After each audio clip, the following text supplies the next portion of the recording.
We have a vision. And what a vision is the ability to see that which cannot be seen. That's why we call it vision. It literally lives in our imagination. I say, imagine a world. Imagine. Close your eyes, imagine a world in which the vast majority of people wake up every single morning inspired, feel safe at work, and return home fulfilled at the end of the day. And what you see in your mind's eye is yourself and the people you love having that experience and those feelings. That is a complete figment of your imagination. It is not real. It is the equivalent of an iceberg. That's what vision is. It's being able to see that which no one else can see because it lies beneath. And when we work with a small group of people who say, I believe what you believe, and we will work together, and what ends up happening is a tiny little piece of iceberg pops up. And a couple people go, oh, that's what you mean.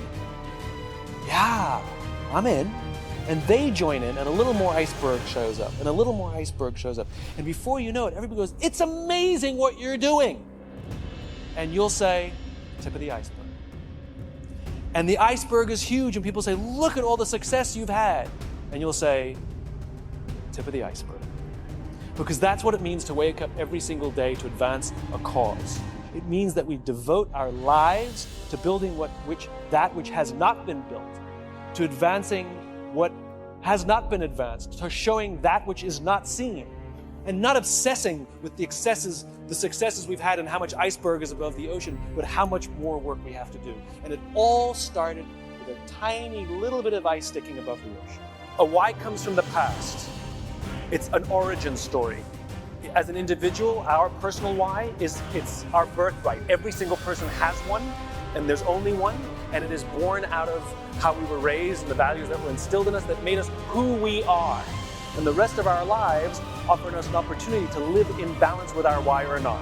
Everybody has a why, every company has a why. It's basically the origin story. A just cause is the future. A just cause is about where we're going. The why is 100% objective. You don't get to decide what your why is. It is what it is. You are who you are. Your culture is your culture. But your just cause, you get to determine what cause you'd like to be a part of, what cause you'd like to devote your life or your career to help build. And by the way, you can have multiple just causes. You can have one for your career, one for your family, right? You can be a part of many just causes. And where a lot of, especially young people, put a lot of pressure on themselves to what's your vision, you don't have to come up with your own vision. You can attach yourself to somebody else's vision. You have to find a vision. Not everybody's visionary like Jobs or Gates, right? There's only a small percentage of our population that we would call visionary, but we can attach ourselves to their vision and make their vision ours. So you have to find a vision for sure. So the question is, how do you build a just cause? A, has somebody else already articulated it for you that you're like, ooh, love the world that they're trying to build? Right? We want to do that. We're going to devote our company to doing that. My vision is to create a world in which the vast majority of people wake up every single morning inspired to go to work, feel safe when they're there, and return home fulfilled at the end of the day. That's what I've devoted my career to. And I need you guys to do it. I'm just a guy with a microphone. That's it. Right? But you're actually building the companies that are going to create the cultures that are more likely to create the world I imagine. We need each other. That's why I do these things. I'm looking for the army, right? So you can find a vision. The vision's about where you're going, and it's an ideal. You'll never actually get there, but you'll die trying, which is the point. So in my experience, courage is an external thing. I've had the opportunity to meet people who have risked their lives to save the lives of others. And they didn't have to. They would not have been faulted if they didn't. They were not ordered to. They may have violated orders, in fact, to do so. And I've had the chance to ask them, why did you do it? And almost unanimously they say, because they would have done it for me. And it's the sense that someone has my back that gives me the courage to do something for them.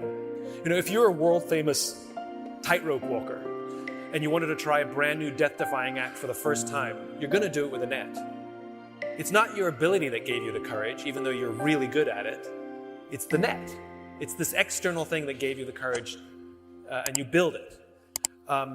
So I think that to live with a servant's heart, to be that leader, that empathetic leader, what that engenders is that people start to believe that you have their backs, that you would do something for them, that you would sacrifice your interests to protect them, and miraculously they'll do it back. And the only thing that makes you a leader is you were the one who went first. You're the one who took the risk first, right? That's the only thing that makes you the leader. Leader is not because you have the rank. We call you leader because you literally led us. You went first towards the danger, to take the risk. You set the tone. And people may have been cynical at the start, and you did it again. And they may have been cynical again, and you did it again, and they realized, wait, this is for real. And weird human things happen, and they start to offer you the same kind of love and trust back. I believe it's external, and I believe it's based on the quality of human relationships, which means it doesn't happen overnight. Like in the military, they do not build the trust in combat. It's not when they step off the plane with their rifles in arms do they all trust each other. It's in peacetime where they're training and learning to love each other. I believe that we talk about human beings, we forget we're social animals. You know, there's an entire section in the bookshop called self-help. There is no section in the bookshop called help others. And yet at the end of the day, by ourselves, we're crap. Like, we're just not that good by ourselves. We're not that strong, we're not that clever. But you give a team together, we can lift anything and solve any problem. Not a single person on earth solved any problem by themselves. It never happened. And even if it was their big brain, there was somebody who believed in them, who gave them a break, or funded them, whatever it was. They did not do it alone. And I think it's our ability to foster relationships that underpins the courage we need to do all those things. Look, human beings, we can't help ourselves but compare ourselves to others. And comparison is the deadliest thing we can do to ourselves, because we will always come up short. Right. All it does is exaggerate all of our insecurities. It's okay to enjoy other people's success, but you let them live their lives and you live your life. Oh, and by the way, they're curating their social media. That's not really their life. And so you're making decisions based on how you feel, based on their curated things. I know, I've talked to so many millennials. I know somebody who's out of work, really depressed, and yet she goes and does all these things so she has the appearance of this amazing, successful life. And so you imagine, now she may be making those decisions based on what her friends, who knows what sort of weird, twisted, exaggerated, circle of depression this is forming. Mm-hmm. So go back to the rules of the infinite game. Your friends are there to admire. Your friends are there to say, God, I'm so happy for them. What are they doing that I can learn from? I'll give you an example. So, in my business, authors and speakers and folks like us, we're all comparing ourselves to each other, and sometimes it can get silly and competitive. And there was, sometimes I go on Amazon and I check the rankings of my books to see that I still have a job. And now and then there was this one author who I hated for no reason. He's very smart. His work's incredibly good. He's incredibly well respected. I respect him, but I hate him. And I would check the rankings of his books. And when I was ahead, I'd be like, yes. And when he was ahead, I was like, yes. Right? It would drive me crazy. And I had this weird abstract competition. Mm-hmm. Same thing, right? Social media happened to be Amazon rankings. Right. Anyway, we were, I was at an event and we were interviewed together on the same stage. Mm-hmm. And the interviewer decided to let us introduce each other. So I went first. I had to introduce him. And this is what I said.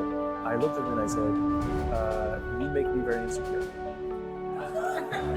I said, because all of your strengths are all of my weaknesses. And every time I see you do well, it just reminds me what I'm bad at. That's how I heard that. He turned to me and he said, funny, I feel the same way about you. And now we love each other. Because I realized that he's really good at what I'm bad at. So by me getting to know him and really learning to love him, I'm realizing I'm getting better at those things. And I'm taking more pride in the things that I'm good at rather than thinking I have to be good at everything he's good at. It's healthy to grow our own strengths and rather